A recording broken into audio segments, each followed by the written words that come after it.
What does it mean? Just means no. It doesn't mean I'm not into you. Doesn't mean I'm having sex with someone else. Doesn't mean I'm gay. It just means no to fucking Thursday.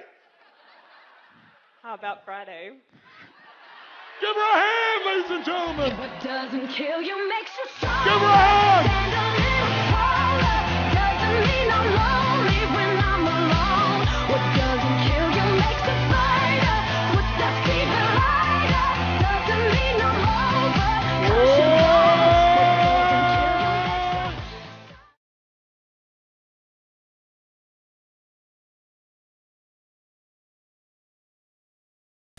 Are you ready to rock and roll? Well, we're excited because today we really begin the journey of bringing you so many different individual skills and tools to kind of fill out that set of 7 pillars, fill out, if you would, that football field. And I want to show you a little bit of where we are. Our goal here is to make sure you leave here not with information, but with a plan. So last night when you're sitting down and writing down all those action items afterwards, it's designed so you leave here with, this is what I'm actually going to do. There's nothing worse than being in a situation where you have all this great information, you've accumulated it, and then you go home, and the first thing's going to happen when you get home is you got all this stuff waiting for you, don't you? And so what'll happen is, the email assault, which you're dealing with somewhat while you're here, all the requests, all the needs, all the desires, all the challenges. And so oftentimes people go and get all this great information, they're like, wow, I'm going to do this. But then just because of the fact they haven't put in solid what they're going to do before they begin the process, it just gets dropped out. So our commitment is to make sure that we give you every opportunity, you still have to do it, to put yourself in a position so that you leave here not just with information, but with a set of actions that are going to truly change your business and give you that incredible strategic advantage. That's what we're really looking for. And also, though, today we're going to continue to do this morning, just briefly. I want to give you some tools to get you out of your box. Real simple things. Just a series of questions or phases of how do I, if I'm in my box and I'm saying, gosh, I build casinos and the casino business is down right now, or I'm in the medical business and it's kind of fixed what people pay me, how do I just completely innovate and change and shift? So this morning, what I want to talk to you about briefly is this concept of creating strategic innovation. Innovation, everybody thinks about. Yeah, we got to innovate our product, we got to innovate our service. But remember I said, all business really is, not me, it's Drucker who said this, is marketing and innovation, or innovation and marketing. You're creating something, innovating something, bringing something to the table that's more new, alive, a reason for people to do business with you today that gives you a competitive advantage because there's more added value for them to buy your product or service than anybody else. Then you got to market it. Those two forces have to be institutionalized in your organization. It used to be you could come up with a killer service. You could come up with a killer product. And you could run or promote or market that product for 5, 10, 15 years. And as long as it's a great product, you could own the marketplace, especially if you were first. Today, market cycles. I remember, for example, in the early 90s, Sony used to have a market cycle where they build a product and they would have about a 4.5-year market cycle. So in the days, let's say, even the 80s, when they were building like a Sony Walkman, when they built Sony Walkman, in those days, their market cycle was in the 7-year frame. Then it went in the 90s to 4.5 years. Anybody know what the market cycle is now? Now there's a create a product before they know they got to replace it and improve it and sell it in that business? 6 months. 6 months. They know that if they are going to hold on to a customer every 6 months, they have to find some way to take it to the next level. And by the way, Sony used to do that. And they owned the marketplace. Who replaced them in the sense of innovation when it comes to technology? Quick. Apple. Sony was the Apple. But interestingly enough, Sony got to the point where they stopped doing the same level of innovation. They started coming out with products that looked different, but there was no real innovation. Innovation isn't just looking different. Innovation, by the way, can be looking different. Looks can be an innovation, believe it or not. But it can't be the only innovation over and over and over again, or customers just get used to it. It doesn't mean anything. There's not enough added value. So what is strategic innovation? It means training everyone in your organization to think, we have 2 jobs. I don't care if you answer the phone, or you work in the stock room, or you're in marketing and sales, or you're head of accounting, I don't care who you are. We do two things here. We innovate and we market. Anything you can figure out, anything you can bring to the table that can help us to innovate, make our product or service better in some way for consumers to meet their needs. The more we can know about their needs and the more we can find to meet those needs, and anything you can tell us that can get us out there to educate people about why ours is better, any way we can get our message out in a unique way, we all need to know. You need to reward within your organization. Now, strategic innovation is different than just constant, never-ending improvement. Constant, never-ending improvement is a very, very important principle. If you're not constantly improving, you're definitely going to be passed up by your competition. But if you're thinking about strategic innovation, what it really means to me is rewriting the rules for competition within an industry, within an area. When you change how people compete, when you change the rules, you take over that industry. You shift completely the game. So in my industry, the vast majority of people spoke and still do for 1 to 3 hours, which many of you yesterday wish I was one of those people. But that's usually it, because what it was is about inspiration, right? It's inspire people. And what happened for me is 90% of them are an hour or 90 minutes. And I was like, it's wonderful. That's a useful tool. But, you know, inspiration is like motivation. Motivation's nice, and it's like a bath. You know, it doesn't last, but you still take a bath every day. But my view was, how do I get people into immersion? How do I put people in an experience where their life really changes? And so I changed the game, and people never even considered saying, we're going to do 3 or 4 days and nights where you're going to go 50 hours. No one will sit there. They won't sit for a 3-hour movie that someone spent $200 million on. But I changed the game. I changed the rules, because once people got the result, even if in the beginning it was tough on them, by the end, the level of transformation was so huge, it changed the rules, it changed the game, it changed the size, it gave me a brand, it let me dominate an industry. Because when people walk up to me throughout my life, the number one phrase, you can see me anywhere in the world, dozen times a day, not in a seminar, I mean just walking around, is, oh my God, Tony Robbins, you changed my life. It's like, I always say, you changed, but thanks for the credit, I'm glad I helped. But they'll say that like clockwork, every single time. That's different than I like your product. That's different than I enjoyed your seminar. You changed my life. That changes the rules for competition. That created a different way of competing. Now, I didn't do it to compete. I did it because my passion was, I love people, and I don't want them just to be inspired for the moment. I want to make sure they really have the tools, the skills, the ability to shift that creates a lasting change in their life. And I wouldn't settle for anything less. So you don't have to do it to compete. You strategically innovate because you're obsessed with meeting the needs of your clients. That's the difference.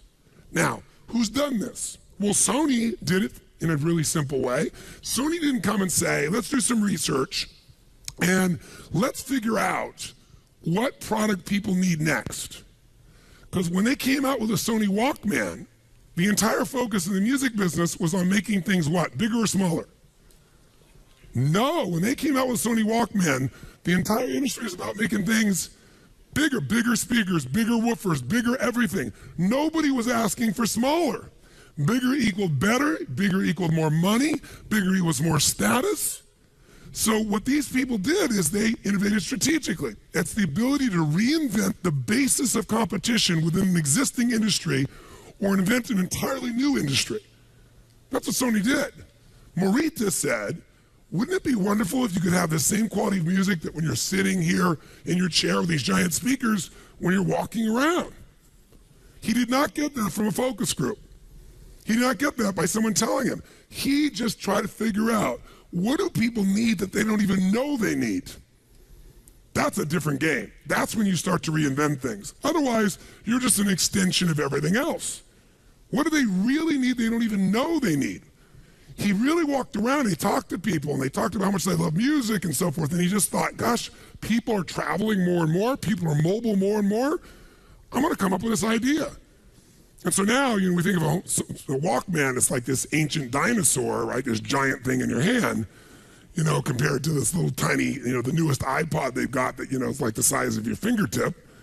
But the point of the matter is he reinvented, he created the industry. Now Sony eventually lost out to Apple for a lot of reasons, and most of them are strategic innovation that Apple did and Sony stopped doing. It's that simple. So they're a perfect example of that process. So think of it this way. if you and I are going to really be effective, the secret is don't just improve, change the rules of the game. Change the rules of the game. You do that, the game changes overnight, and I'll give you an example most of you probably make use of. Starbucks. Did Starbucks change the rules of what a coffee shop was, yes or no? A little or completely? What was a coffee shop before Starbucks? It was a place that you got coffee and what else? What else? Yeah, you got bacon and eggs and sausage and, I mean, you name pancakes. That was a coffee shop. True? And people got their coffee. What they did is they came along and they said, you know what? People, I notice, the world's changing. People used to go after work to the bar, and they don't go to the bar before work. It's like people need a place to go between work and home to decompress before they deal with what's at home. And they said, you know, they want to be social sometimes they want to be by themselves. And then this man didn't even create this, right? How did Howard find or come up with Starbucks? He went overseas, he was in Italy, and he saw these little coffee shops, these little bistros, and he was like, wow, I think that could work. All he did was model it and come bring it here. But he changed the game of competition. He wasn't competing with Denny's. He wasn't competing with these normal coffee shops. He was this high-end, super expensive. You got an identity by going there. You got a social experience by going there. You got a place to be able to go between your life to decompress. They changed the entire rules of competition. And by the way, he was first. The first one not to ever make one. The first one to get in consumers' hearts and minds. And once he was first, there are a bunch of people that try to copy it. They might even have better coffee. But once they're first as a brand, he innovated first and he branded first, and they own the market. And by the way, how much have they grown? How many stores did they have in 1998? 100 stores. How many do they have now? Last year, they ended with 15,000 stores in 10 years. That's what happens when you strategically innovate. He could never have made a coffee and made his product better and then sold and grown like that. The reason he grew like that is he created a whole new category that he was the leader in. That's what you have to be able to look at. That's what I mean when I talk about strategic innovation. Nike, we gave the example of yesterday also. Think about what Nike really did along the way. First, he sold, somebody else's shoes, meaning Phil Knight. Then he lost the contract, which looked like the worst thing in his life. I'm losing my product. But what did it make him do? It made creating a product of his own a total what? A should or a must. Come on, guys, a should or a must. By the way, that's what the value is of the marketplace right now for many of you. Your worst nightmare is, if you find a way to use it, the demand to strategically innovate. And if you do that, it could be the greatest day of your life. Even if right now you're scared out of your mind, take that fear as energy. And there's not a big difference between fear and excitement. Same kind of drive. One just has a sick feeling to it. The other has a little excitement attached to it. Right? But if you get that thing and just go, the meaning here is this is the gift, and I got to figure out how I'm going to use this gift. This is demanding a change. So what does he do? He innovates. He comes up with a product like nobody's ever done before, and it creates him on this explosive growth. Now, as he goes into that explosive growth, other people start to copy what he's doing, and now he needs to innovate again. And he hasn't really come up with much innovation for a little while until suddenly his innovation is the way he marketed it. He changed the game. He no longer sold shoes. He made Nike, first of all, a sports company. He was the first one to sell $50 shoes, but he was able to do that because he was also selling you clothing. It was an integrated look and feel. And that evolved into selling we're a lifestyle. Just what? Right? And all of a sudden this lifestyle, and the lifestyle had all these members of the community. Michael Jordan, right? Tiger Woods now. And he started building that. And gradually they built from a sports company that sponsored events and everything else to now they're a community. How many of you use Nike Plus? How many of you run and use Nike Plus? I'm curious.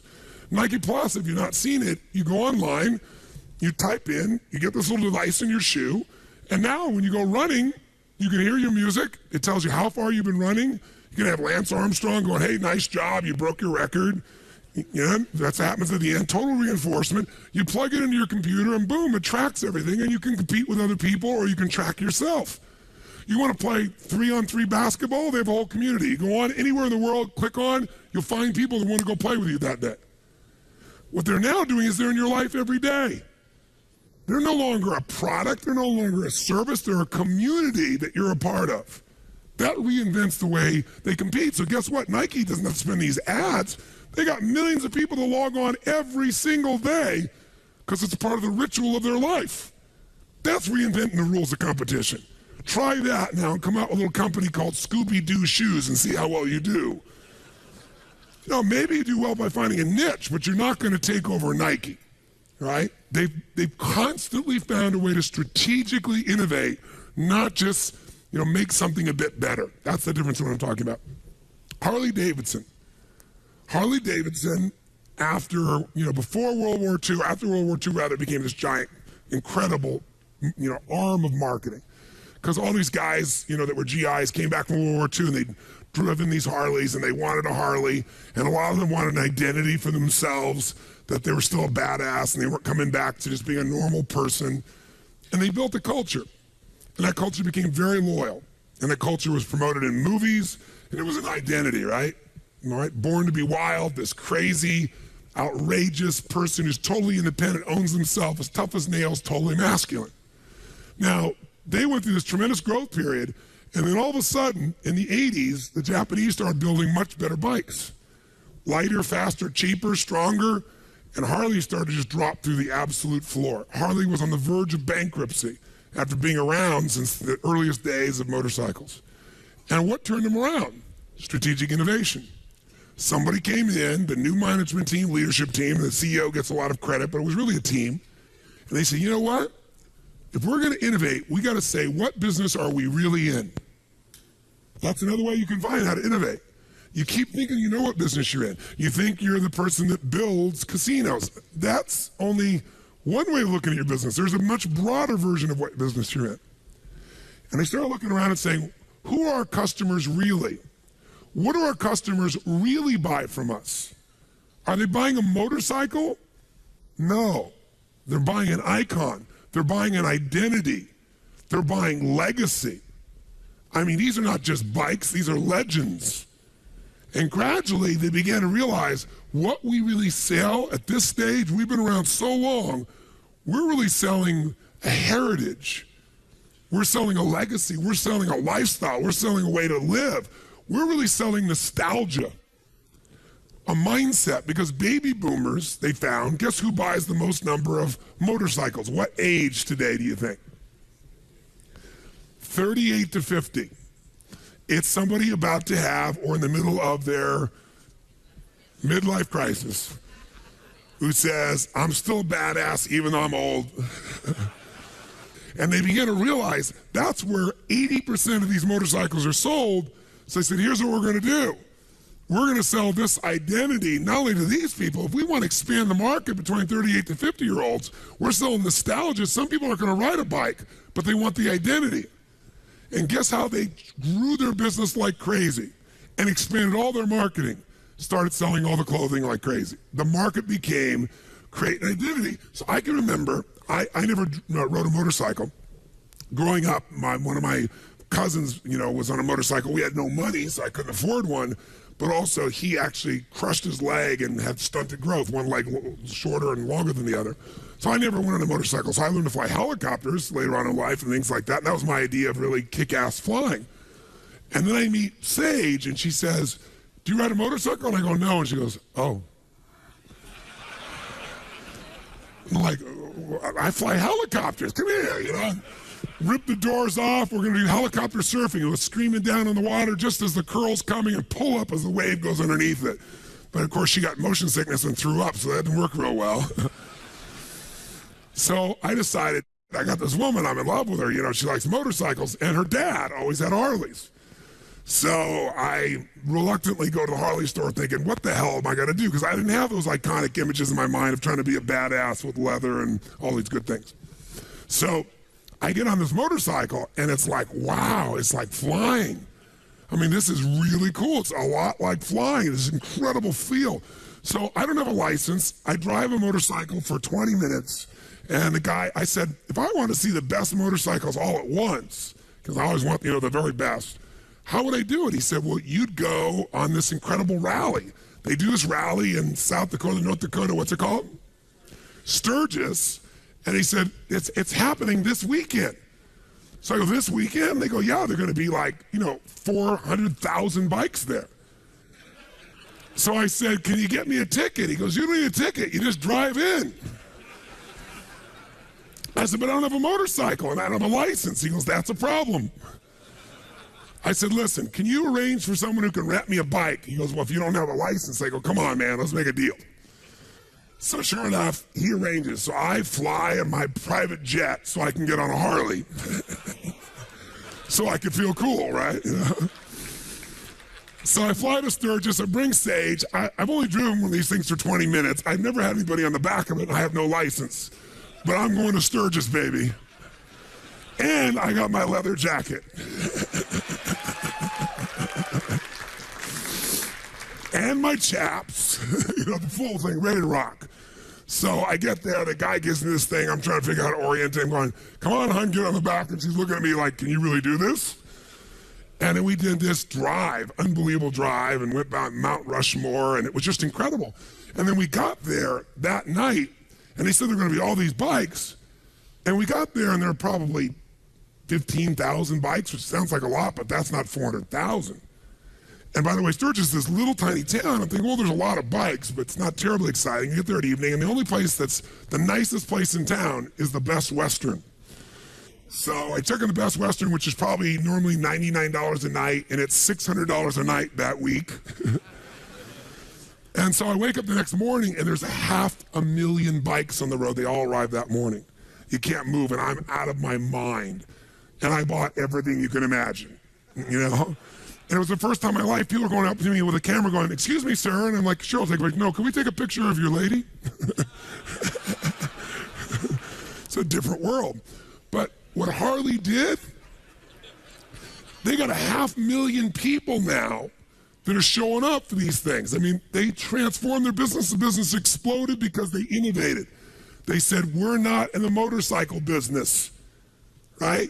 We're in the business of nostalgia. So that's the reinvention that I'm really talking about. And you can do this at a small level. And I can't even remember the name of the company, quite honestly. It's not a big name. You wouldn't recognize them anyway. But I met a guy in New Jersey. He kept telling me about how much his wife loved shopping at this place.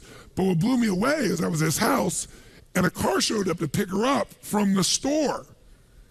And what happens is they don't compete on price. They know everything about their customers. And they don't even just send this stuff to your house. They send a limo to pick people up and bring them shopping. I mean, they have no problem with price competition. They're not worried about, recession, depression. Not at all. Because they've just reinvented the entire way of competing. If you look over here at the Wynn Hotel, see, Steve Wynn, interestingly enough, kept building these hotels, and he sold them all to the MGM, and then he went built the Wynn. And the Wynn was supposed to be the highest end, in which he did. $2.3 billion was the first one. The Encore's $2.7 billion. And he changed the entire way of competing. He decided what kind of services, what he was going to do. And he wanted to own the high end. And you know what I found out? Went on this trip with him, and I found out something interesting. He began to realize that all the money, 80% of the money, is made in Baccarat. And there are 50,000 players in the world that will make 80% of his profit. All those other things you do are minor, tiny compared to the sales that they make from 50,000 big whales that they take care of. And he wanted to have the richest, most exclusive, most extraordinary place on earth for them to go be able to do this. And by the way, Baccarat has the best ratio, the best advantage. The house has the advantage, but it's tiny. It's the smallest. So as a gambler, you've got the best opportunity, but that's if you play once. If I have the advantage even by 0.1%, and you keep playing, the longer you play, the odds are on my side. See, so he innovated. He went, you know what, we're going to build the most incredible place. Even when everything else is down, we'll get those giant whales to come here because we're the place to be. Reinvented the way of competing. He didn't have to build volcanoes and things like that. Built something really cool, really magnificent, but really made for a different market. He said, not only who is my customer, who do I want my customer to be? That's a question you need to be able to answer if you're going to really be effective. Because many of you are looking at your current customers and your current customers not buying as much and you're going, oh my God, what do I do? Well, maybe I need to get them to buy more, maybe I need to get more customers, or maybe I need to get a different kind of customer. This is when we start to strategically innovate as opposed to just improve what we have right now to make something happen. So, let me very quickly give you this. There are 3 points I want you to know or think about when you think about strategic innovation. The first one is you really ideally want to be in a position where, if at all possible, I don't care what your approach is, you put yourself in a place where you want to be ahead of the curve. You want to be slightly ahead of the trend. You want to at least be on trend, but if you really want to be the innovator, you got to be at the front of a trend, the initiator, if you can, of a trend. Because when you're first and you create a trend, you become branded, and that branding, if you do your job, is hard to get rid of. I'll give you an example. What was the first university that was ever built in the United States?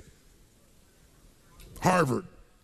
What was the first, for example, rental car company in the United States? Quick. Hertz. What was the first soft drink in the United States? Coke. And by the way, guess who's still number one in each of those categories? All 3 of those. And that's been more than 100 years, 150 years, 200 years in some of those situations.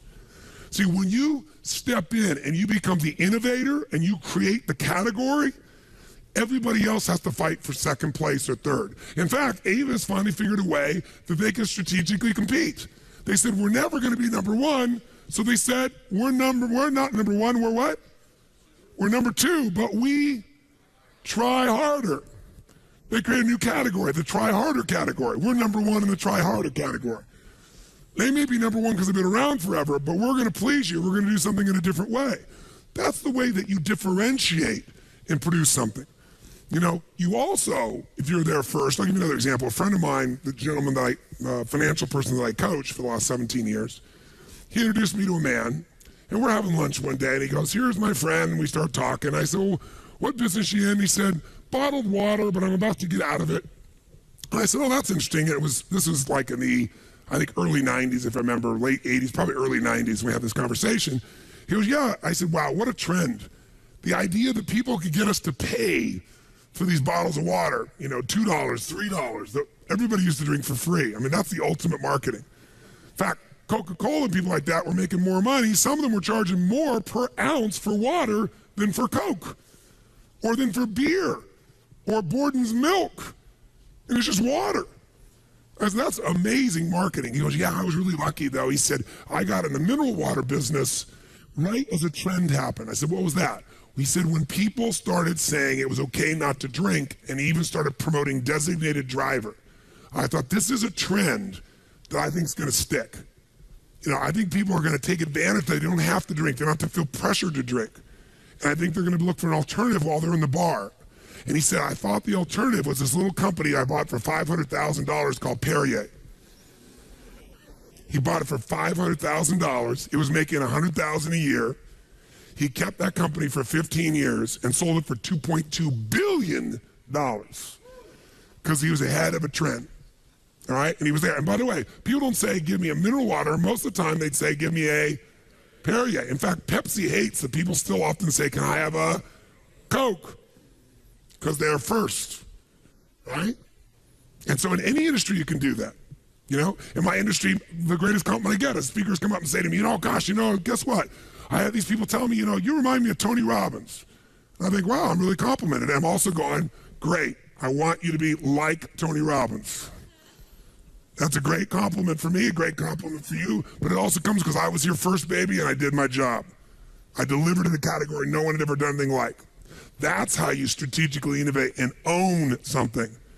See, you got 2 choices. Try to go sell everybody, or have people, when they think of the best, they think of something they want, and they think of the best, they think of you.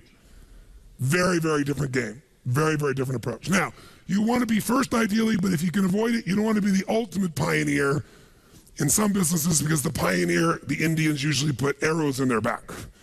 So it's nice to know the trend is real if possible. It's not always possible, but ideally near the lead. The other thing you want to do ideally is get in a game with infinite upside.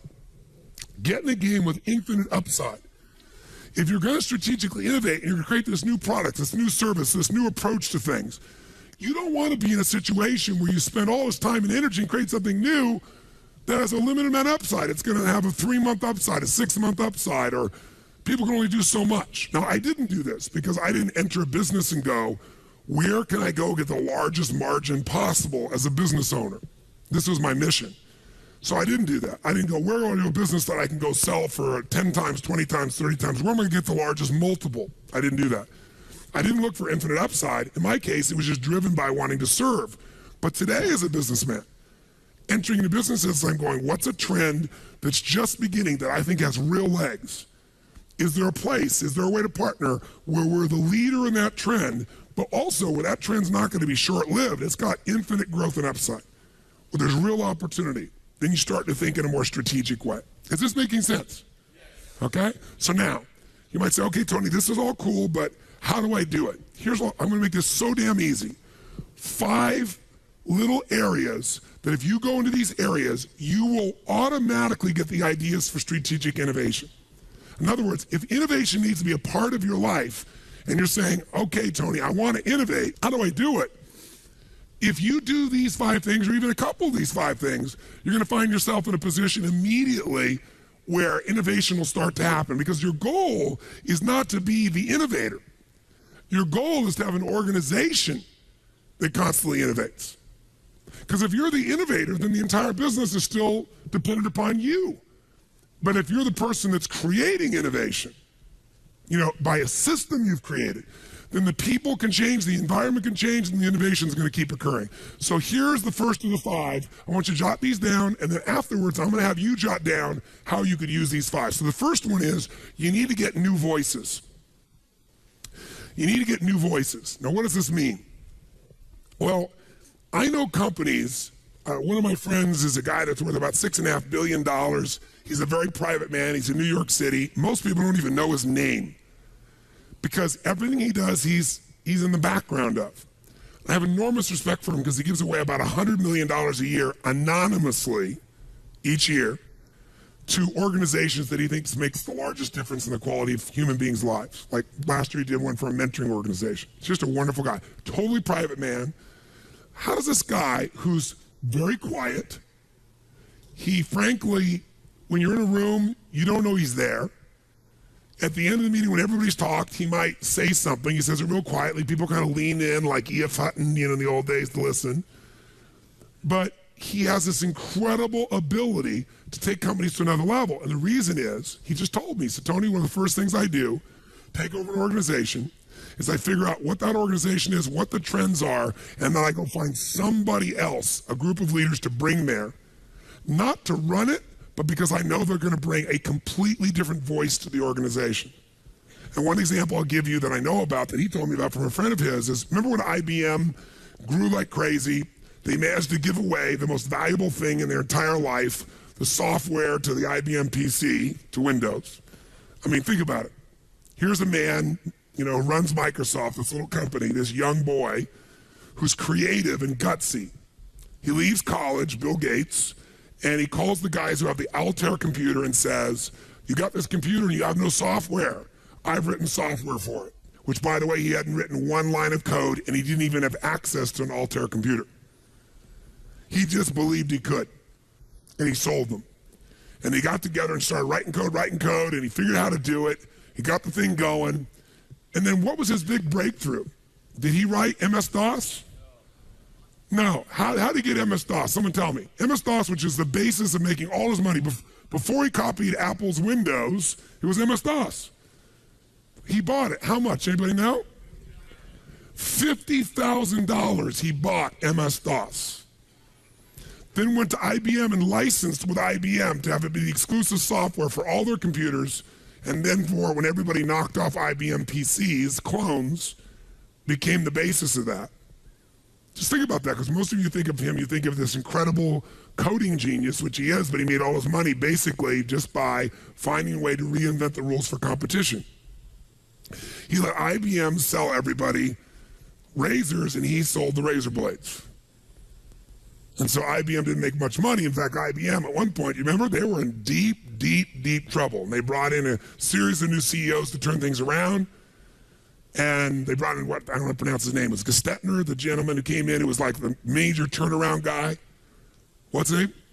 Gertner, thank you. And Gertner comes in, and sure enough, when Gertner came in, the first thing Gertner did, it was brilliant, is he realized that for IBM to change, somebody interviewed him in an article, and this is where I saw it, and they said, will IBM be able to turn things around? Will they be able to come back? Will they be able to become a force in computers or computer services or any of that nature? And he said, I had the same question when I came on board. And he said, here's how I addressed it. I asked the question of our executive team, our leadership team, our management team, our marketing team. I said this, how many people do we have under the age of 40 who are based on the West Coast and Northern California on our core teams? That was the only question he asked. And they went, none. He said, and the answer is, we will fail. He said, because 85% of the innovation that's happening in the world is coming from the location called Silicon Valley in Northern California, and it's by people under the age of 40. What we have to do right now, if we're going to transform this company and innovate, is we need new voices. We need people who have a completely different voice. They have a completely different life experience. They will naturally cause us to what? Innovate. But we can't do this if we're like going to visit them once in a while. Proximity is power. Whenever you're around something day in and day out, it's going to have an impact on you. And you need to go get new voices. So my friend that I told you about from New York, what he's constantly doing is each year, even in companies he owns, he deliberately brings in some new key executives constantly, if for no other reason, but make sure he gets new voices. New voices will cause innovation to occur. It'll happen very, very rapidly for you. Here's the second way or place you can get innovation. New questions. New questions give you new what, my friends? Answers. See, a lot of times, you're starting out with a presupposition. Like last night when the gentleman raised his hand again and, came over to me initially and said, well, how do I do this when it's impossible? How do I do this when no one is buying right now casinos, not building casinos? How do I? Presuppositions. His question guaranteed he couldn't come up with an answer. The quality of your question creates the quality of your answer. So I'll give you one example that's real fast, and then you can think of some of your own ideas here. New questions would be Bill Gates. I was talking with some people that knew Bill Gates, and I was trying to dig underneath, and some of you have been to my programs. Who's been to Date with Destiny? Anybody here been to Date with Destiny? Wow, quite a few. So you've been to Date with Destiny, you know all of us as human beings are controlled by what we focus on. Whatever you focus on, you're going to feel it, even if it's not true. So if you focus on the world's ending and you imagine the whole world's going to come to an end, we're never going to ever be in happy times again, you see it, you imagine it, you focus on it, you're going to feel it. But what controls our focus more than anything else is questions. Because if somebody asks you a question, even if you don't want to answer it, if you keep asking that person, just to understand what you're saying, they have to imagine it, they have to go in their head, they have to change what they focus on. Well, human beings tend to have what I call a primary question. One question you ask more often than anything else on earth. And you ask it subconsciously all the time. And people who through Date with Destiny discover it. And it's why some people, for example, might go out in life and they make all these great changes and it never lasts. Because the primary question they have is, why do I always screw things up? And it's an unconscious question. Why can't I succeed or sustain success? Or how do I make everybody happy all the time? Ain't gonna happen. But see, they're constantly asking a question that's unanswerable or moves them in a negative location. You change that question and you change what they focus on, their whole life changes. If they change the question to, how can I appreciate even more all the gifts God's giving me right now? And that becomes a primary question. They walk around in gratitude all the time subconsciously. So questions control the way we think. Whenever you see someone successful and they come up with a new answer, it's because they asked a new question. What question did Bill Gates ask that was different than other people building software? He did not ask the question of himself and his team, how can we build better software? Here's the question he asked, the exact question he asked, because it repeated me again and again by people on his core partnership and team. He said, how can I become the intelligence that runs all computers worldwide? How can I become the intelligence that runs all computers worldwide? And when he asked that, he realized all computers have one thing in common, and that is if we're going to have computers be able to communicate to each other, we're going to have common software. The hardware may be different, it's the software, and that's why he got that. By the way, that question is also why he was late to the internet. Because the internet's not about controlling computers. It's a different question with a different answer about networking. So you got to ask yourself, what are some new questions? Because new questions, by the way, will start new conversations. And if you do it with new people, with new voices, innovation is going to go crazy. And it's going to be institutionalized. Third question, or third new thing for you is new perspectives. New perspectives only happen if you get yourself in a new environment. You know, there's a company called Nokia, many of you know. Who's got a Nokia phone in this room? I'm curious.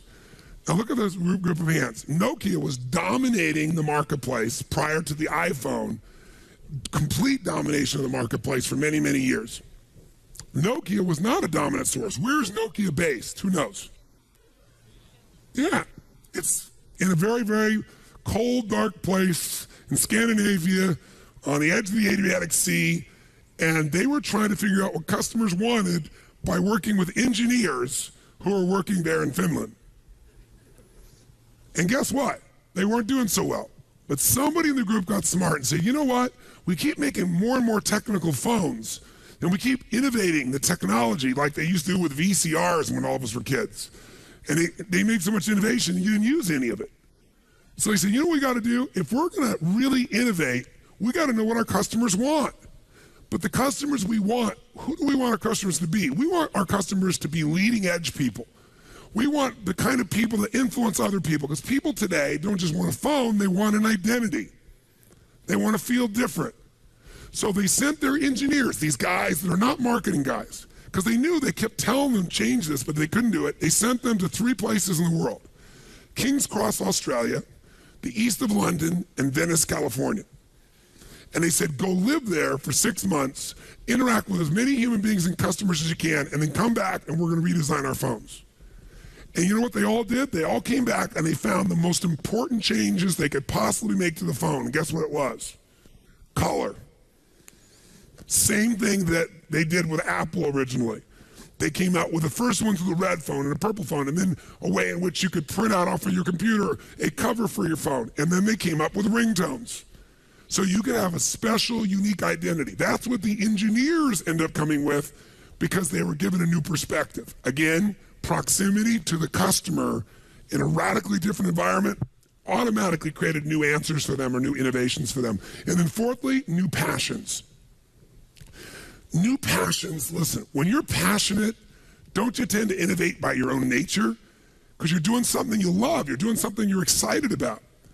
And probably the best example of passion driving a company is Virgin with Richard Branson. Most of what Richard has created in his companies was something that he experienced, a product, service that he experienced and disliked immensely, and said, this is what I'd want. And he was totally passionate about it. From where you get to stay when you go at the, to the airport and you're transitioning, he said, I want a place where I can play pool. I want a place where there's a swimming pool. I want to be able to have, massage. I want some great drinks. And so he reinvented it. I want to have a bar on the plane. I mean, that's what he did. Everything he's done, all the innovation that has set him apart, has been because he's thought about something that he's so passionate about that if he had it, it would have lighted him up like a Christmas tree. And he felt that he's a representative of a generation, and he really is. And he's done incredibly well. And finally, the last one I jotted down for you is new experiments.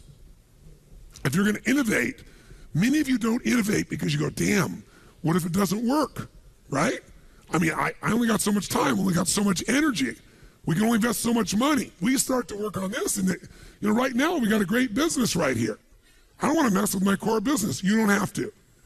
Keep your core business where you're rebuilding, these casinos. But then create for yourself a couple skunkworks projects, a couple experiments. Almost all the innovation that happens at Apple, what happened? The Mac came from a skunkworks group. A group of people, they said, you know what? We're building the Lisa. All our money's going into the Lisa, the computer they're building at that time. But we're going to take this small group of people, and they're going to go work and see if they can reinvent something from scratch on their own. If it doesn't work, we don't care. We're going to try it. At Google, many of you know, people have about 20 to 25% of their time designed for skunkworks to work on some project they think is worthwhile. Google Maps came out of that. Twitter came out. The company is building these great resources, and this little side, stupid little project called Twitter. And now it's growing at what, 8,000%. They've already been offered, I think, $300 million or $350 million, right? Facebook wants to buy them. And they're at the beginning of the beginning of the beginning, what's happening with Twitter. Total innovation. You can use these same resources. Twitter's an interesting example. I thought to myself, someone's telling me, you got to do this Twitter thing. And I'm like, Twitter? I mean, get a life. When I want to type what I'm doing when I'm doing it, I said, first of all, my wife would kill me because we have a private life. Because I said, oh yeah, here we are in Sun Valley, and all of a sudden people start showing up, right? I said, but second of all, it's like, who wants to read what I'm doing or what other people are doing? I have no interest whatsoever. So my buddy goes, I use it differently. So I said, what do you do? He goes, I use it to get answers. I said, what do you mean? He goes, watch this. He goes, Tony Robbins is here with me right now, beside me, and wants to know how I use Twitter. And he clicked the button, and in a millisecond later, there were 35 people respond, hey, Tony, hey, I went to your seminar, here's what you should do. And they're like, oh, these cool ideas. I was like, wow, maybe I'll open a Twitter account. So I opened a Twitter account without my name. And I did it, and I barely ever used it because since my name wasn't on it, I didn't interact with anybody. And I didn't put anything on there. It was like, what am I going to broadcast? Yes, I'm doing a seminar, right? Yeah, that's new information for me, right? But then one day I thought, there's all these people out there, and people kept coming up to me saying, would you do something to inspire me every day? And I'm like, another product, another service, I don't want to commit to that. And I thought, you know what? I'll just put a quote on my Twitter each day for something, just a simple quote, not just mine, other people's. It'll make me look for one each day, too, that I like, and I'll just share it. And if I find cool clips every now and then that I share with my friends, I'll share them as well. And I did that 10 weeks ago, and this morning we have 300,000 people. And there's 8 million people on Twitter, and we're number 35. And it's just like, wow, this blows my mind. It's just a fun, cool little tool. So it wasn't much of a strategic innovation for me. Somebody else created the innovation, but sometimes you can use the innovation for your core business as well. And I use it again to look at, okay, here's just a little experiment I'm doing. Gosh, if this continues, maybe it won't, but if this continues, I have 1 million people that I could send a message to 3 months from now, 4 months from now, at the current growth rate, if it stays there. If it takes longer, but I like the idea. God, it's something I really am passionate about. I want to send a message to people, 1 million people like that. That's a great tool. And there's a business application here somewhere for it. Most people haven't figured it out yet. I'm sure Twitter will find theirs. It'll be advertising or something, but it'll be a great tool for keeping people informed. And what's great is I actually read them all, but I have to respond to them all. It's like email, oh my God, another 300 messages. Twitter is like, oh, it's fun. Read it. People put clicks in. I go see what they're doing. It's a very cool thing. So again, you want to look at this and say, I don't have to change my business. Maybe there's some experiments I want to do in my business. And then here's some questions, 9 questions for you to consider. And here's what they are. Just I'll read them out for you real quick. What business are we what? Really in? That's a question you got to keep asking yourself. Why are we really successful? Many of you think you're successful for one reason, but you're successful for something completely different. It's worth taking the time with your team to ask this question. Who is our customer what? Really? Or who does our customer really need to be in the next 5 years? If you're going to start a business today from scratch and maximize impact, leverage, and profitability, what would you do? Some of you may be starting a business within your business to compete in this new world. What distribution channels are we not maximizing or using? What technology are we not using or maximizing? That's why I mentioned Twitter to you. What identity do you want people to associate to your business? Who do they become by doing business with you? And if you were going to create another industry from scratch, if you were going to create an industry within your industry or somewhere else, what would it be? So here's what I'd like you to do. Let's just take 5 minutes, literally, to brainstorm how are you going to get new voices into your business? By the way, do you have to hire somebody for them to be your new voice, yes or no? So if you're brand new, you're an army of 1 or 2 or 3 or 10, you could go get people. You can do it through a variety of sources. You can do focus groups. You can sit with a group of friends. You can get a group of your customers. You could use a service like Twitter. You could do all kinds of things. How are you going to get new voices? But be specific. What kind of voices do you want to get? Who would help you innovate? What kind of person could you bring to the table? Ideally, somebody on your team. But also, where could you get new voices? What are some new questions that you need to ask? I gave you these 9 as a sampling.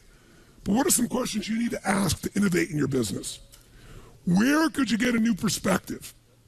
Maybe after you hear Tony speak today from Zappos, maybe some of you, while you're still here in Vegas, might see if you might make an arrangement to go tour it. Take the hour tour and just go get the perspective of how a business that goes from 0 to $1 billion really runs. If I were you, I would do it. I took the tour myself, incredibly worthwhile. Where could I go right now to tap into new passions? Maybe not even my passion, maybe on my team. I've got some really bright people and they have passions and I don't even know what they are. Maybe their passions are the origination, the place that we get a genesis for a new product, a new service, or a new way to change the rules of competition. And what are some new experiments we could do? What are 1, 2, 3, 4, 5 max new experiments we could try? This program here was the result of an experiment. I was watching television, listening to all the muck, talking to people coming up to me, telling me that I don't know what to do in their business. And then I saw the figure, and I'd known it intellectually in the back of my head, but it emotionally hit me. 70% of all new jobs are created by small businesses. I picked up the phone immediately. I called my office, and I said, you know what we're going to do? I want to coach 50 business people who have small businesses, 0 to 100 million. I want a variety. $100 million businesses, 50, 10, 5, just starting their business. And I said, I want to coach them for 90 days.